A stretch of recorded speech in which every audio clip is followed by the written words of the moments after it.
নমস্কার বন্ধুরা, আমি মনি রান্নাবাটিতে আবারও আপনাদের স্বাগত জানাই। চলে এসেছি আজকে ওপার বাংলার বিখ্যাত চাপড় ঘন্টর রেসিপি নিয়ে। আজ আমি রান্নাটা করে নেব ঝিঙে আর উচ্ছে দিয়ে। এটা কিন্তু বহুদিনের পুরনো হারিয়ে যাওয়া একটা রেসিপি। আজ আমি তৈরি করব ঝিঙে দিয়ে, কারণ এই গরমে ঝিঙে শরীরের জন্যও উপকার আর পেটও ঠান্ডা করে। চলুন তাহলে রেসিপিটা শুরু করে নেওয়া যায়। এই রান্নায় সবার প্রথমে আমি দুটো বড় সাইজের ঝিঙেকে এরকম পাতলা পাতলা গোল গোল স্লাইসে কেটে নিয়েছি। চেষ্টা করবেন যতটা সম্ভব পাতলা স্লাইসে কুচিয়ে নেওয়া। তার সাথে আমি নিয়েছি হাফ উচ্ছে, একটু মোটা মোটা করে কুচিয়ে নিতে হবে। তার সঙ্গে নিয়েছি মুসুর ডাল বাটা, এটা একটু আমি নুন দিয়ে বেটে নিয়েছি। লাগছে রাঁধুনি পেস্ট, আদা পেস্ট, লাগবে সর্ষে বাটা, তার সঙ্গে লাগবে অল্প পরিমাণে ঘি, আর ফোড়নের জন্য নিচ্ছি 5 ফোড়ন।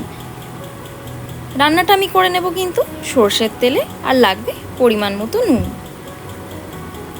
এবার ওভেনেতে কড়া বসিয়ে দিয়ে দিলাম সর্ষের তেল। এই রান্নায় কিন্তু এই একবারের জন্যই আমাদের সর্ষের তেলটা ব্যবহার করতে হবে, আর কিন্তু এই রান্নায় আমি তেলের ব্যবহার করব না। আমি নিয়ে নিলাম এখানে প্রায় 2 টেবিল স্পুনের মতো সর্ষের তেল। আর তেল ভালো মতো গরম হয়ে যাওয়ার পর আমাদের কিন্তু এই ডালের পেস্টটা এর মধ্যে অল্প অল্প করে দিয়ে দিতে হবে। ঠিক যেভাবে আমরা বড়া তৈরি করি সেভাবেই আমাদের এখানে করে নিতে হবে, কিন্তু এখানে কিন্তু বড়াগুলো সামান্য একটু পাতলা পাতলা তৈরি করতে হবে। চেষ্টা করবেন যতটা সম্ভব পাতলা করে বড়াগুলো তৈরি করে নেবার। দেখতেই পাচ্ছেন আমি ঠিক কীভাবে চামচ দিয়ে এটাকে চেপে চেপে পাতলা করে নিচ্ছি। বলে রাখি, এখানে কিন্তু আমি মুসুর ডাল ব্যবহার করেছি, তবে ট্রেডিশনালি এই রান্নাটা করা হয় মটর ডাল দিয়ে। আপনারা চাইলে মটর ডাল বা ছোলার ডালও ব্যবহার করতে পারেন।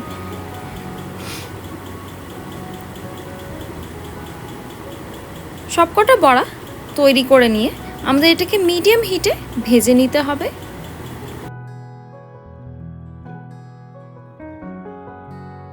বলে রাখি, এই রান্নার নাম চাপড় ঘন্ট, কারণ এই রান্নায় আমরা এইভাবে চ্যাপটা চ্যাপটা বড়া করে রান্নাটা করে নিই, তাই জন্য এই রান্নার নাম কিন্তু চাপড় ঘন্ট।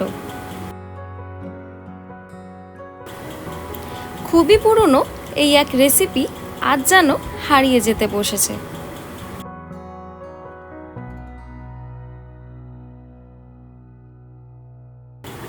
উল্টে পাল্টে বড়াগুলোকে আমাদের খুব ভালো মতো করে ভেজে তুলে নিতে হবে।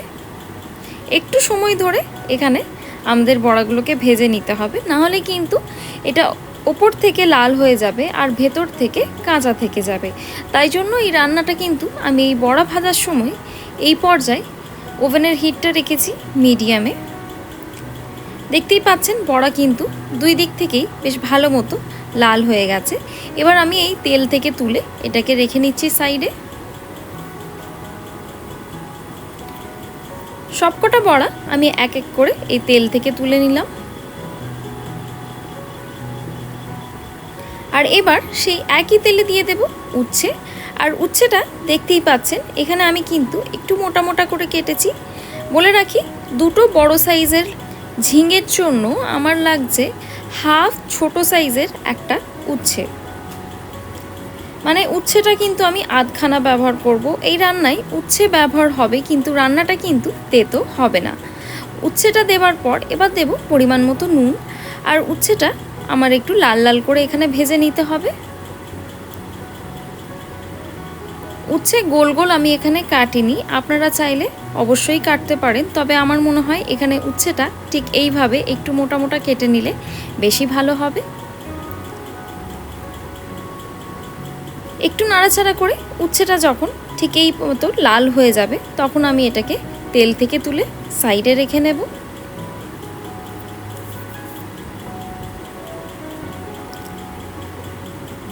এবার সেই একই তেলে দেব 5 ফোড়ন। 5 ফোড়নটা দেওয়ার পর সামান্য একটু নাড়াচাড়া করে নেব, যাতে ফোড়নের ভালো গন্ধটা তেলের মধ্যে চলে আসে। প্রায় 1 থেকে 2 মিনিট ভালো মতো নাড়াচাড়া করার পর দেব এর মধ্যে আদা বাটা। আর ওভেনের হিটটা কিন্তু এই পর্যায়ে একদম লোতে রাখতে হবে, কারণ আদা বাটা দেবার পর তেল কিন্তু ছিটকোই, তাই জন্য এরপর সাথে সাথেই আমাদের দিয়ে দিতে হবে রাঁধুনি বাটা। রাঁধুনি বাটা দেওয়ার পর আবারও সব কিছুকে একটু ভালো করে নাড়াচাড়া করে নিতে হবে। আর এই স্টেপটা কিন্তু আমাদের একটু ফাস্ট করতে হবে, কারণ না হলে আদা বাটাটা খুব ছিটকোবে। ভালো মতো 1 থেকে 2 মিনিট মশলাটা কষিয়ে নেবার পর দিয়ে দিলাম এর মধ্যে স্লাইস করে রাখা ঝিঙেগুলো। বলে রাখি, আমি এখানে ঝিঙে ব্যবহার করেছি।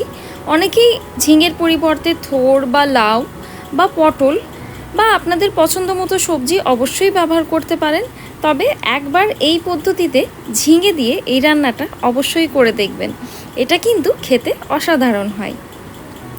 এবার এর মধ্যে দিলাম নুন। আর ঝিঙের থেকে এবার ভালো পরিমাণে যেহেতু জল রিলিজ হবে, আমাদের কিন্তু ওভেনের হিটটা লো টু মিডিয়ামে রেখে একটু সময় ধরে ঝিঙেটা ভালো মতো ভেজে নিতে হবে।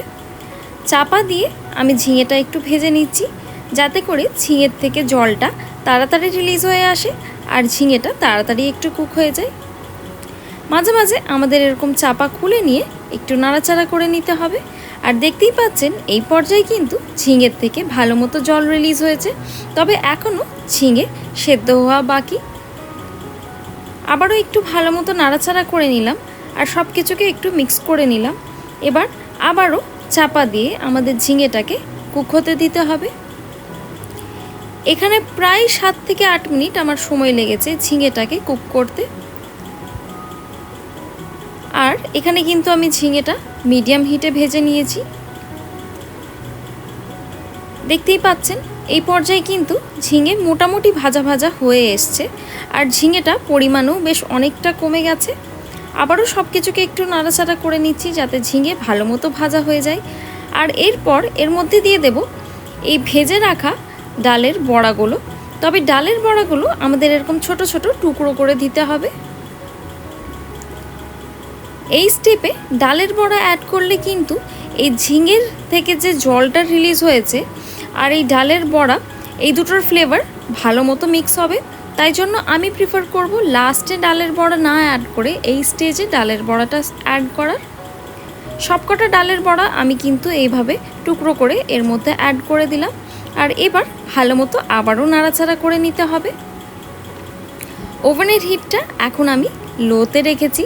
আর ভালো মতো নাড়াচাড়া করলে ঝিঙের থেকে যে জলটা বেরোবে সেই জলটা এই বড়াগুলো অ্যাবজর্ব করে নেবে, আর যাতে করে একটা খুবই সুন্দর টেস্ট আসবে। এবার এর মধ্যে দিয়ে দেব পরিমাণ মতো নুন। নুনটা একটু হিসেবে আমাদের দিতে হবে, কারণ বড়াই আমরা আগে নুনের ব্যবহার করেছি আর ঝিঙেতেও এর আগে আমরা নুন দিয়েছি। এবার চাপা দিয়ে সব কিছুকে একদম লো হিটে আমাদের কুক করতে হবে, যাতে বড়াগুলোর ভেতরে ঝিঙের জুসটা ঢুকে যায়। আবারও চাপা খুলে নিলাম। এবার আবারও সব কিছুকে একটু ভালো মতো নাড়াচাড়া করব। এই পর্যায়ে ডালের বড়াগুলো বেশ সফট হয়ে গেছে।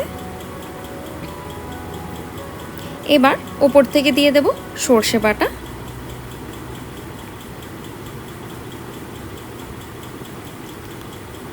সর্ষে বাটাটা দেওয়ার পর আবারও সামান্য একটু নাড়াচাড়া করে নেব। আর এবার দেব ভেজে রাখা উচ্ছেগুলো। আর উচ্ছে দেওয়ার পর আমাদের কিন্তু একটু ফাস্ট করতে হবে রান্নাটা, নাহলে কিন্তু এটা খুবই তেতো হয়ে যাবে। উচ্ছে দেওয়ার পর একটু তাড়াতাড়ি সব কিছুকে নাড়াচাড়া করে নিয়ে এর মধ্যে দিয়ে দেব ঘি। আর ঘি দেওয়ার পর আমাদের কিন্তু ওভেনের হিটটা অফ করে দিতে হবে। অফ করা অবস্থাতেই আমরা ঘিটাকে ভালো মতো মিশিয়ে নেব,